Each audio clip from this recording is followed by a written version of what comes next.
Well, my name's Jeremy Broun, and I'm actually with one of my early rocking chairs, which is quite an amazing experience because it was commissioned by a patron, Joan and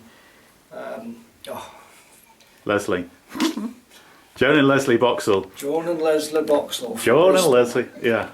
Were the proud owners of one of my first chairs. Now, the chairs we're talking about it's made of ash, so it wouldn't have been one of the very early chairs. This example is made of ash, which sadly is a threatened timber disease now in 2016.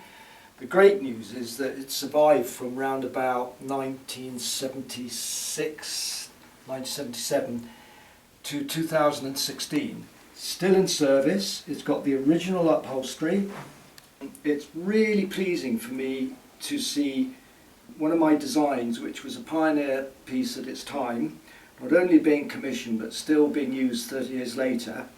And a bonus is that it sits alongside classic designs such as the armchair from Scandinavia that my client and friend Joan Boxall filled her house up with.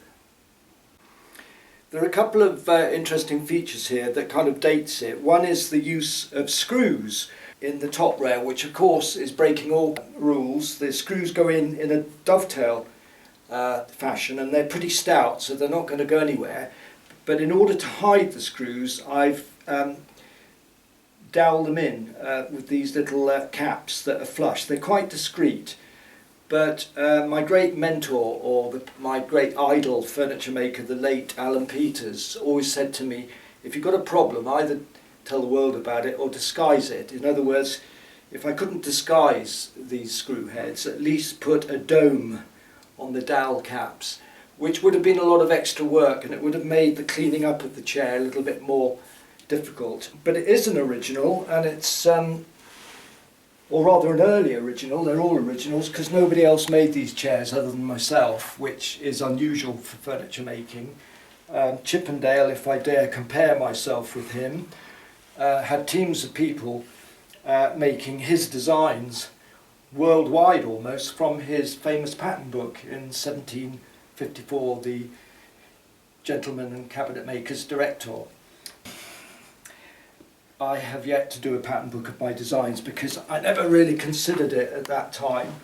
But we've got the little logo, which was a rubber stamp, and I think underneath the back is my name and the copyright date of 1973.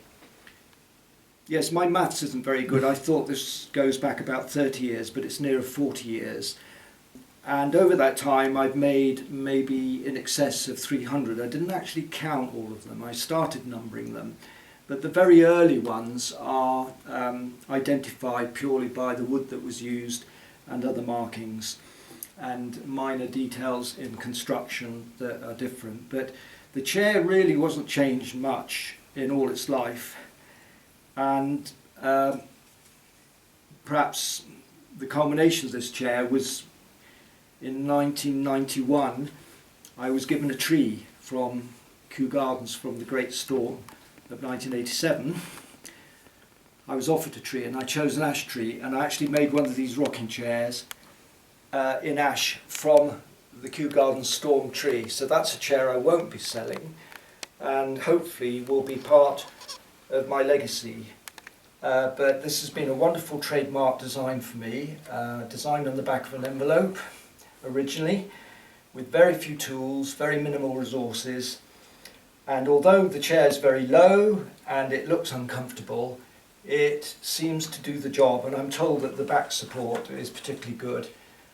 Prince Charles sat in one. There was a royal family viewing for a couple of my pieces, and he was reported to have said it's a bit hard on the bum. So people tend to use a cushion. And then when they want it as a work of art, you take the cushion off.